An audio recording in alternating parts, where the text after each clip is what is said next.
আসসালামু আলাইকুম। আসলে বর্তমান আমের যে সাইজ এই যে, কিন্তু আমের সবচেয়ে বড় চ্যালেঞ্জ হচ্ছে গিয়ে উকুন পোকা। আর উকুন পোকা যা করে তা হচ্ছে এই যে আমের যে উপরের আবরণটা, এটা রস চুষে নিয়ে এরকম দাগ করে, অর্থাৎ আমটাকে ফ্রেশ হওয়া থেকে সে বিরত রাখে।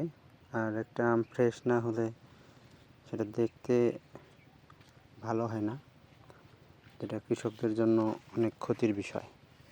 তো এটার জন্য আজকে আমরা কীটনাশক স্প্রে করার জন্য আমাদের বাগানে চলে আসছি। কিছুক্ষণের মধ্যেই কীটনাশক স্প্রের কাজ শুরু হবে। আমাদের যে সেটআপ সেটা আমরা অলরেডি, যে আমাদের এখানে ছোট্ট একটা ডোবা আছে, সেই ডোবার থেকে আমরা পানি নিয়ে কীটনাশক স্প্রে করব। এই যে মেশিন, এই যে ডোবা, এখানে পানি সংরক্ষণ করা হয় শুকনো মৌসুমে। এই অবস্থা, দোয়া করবেন যাতে আমগুলো ফ্রেশ করা যায়।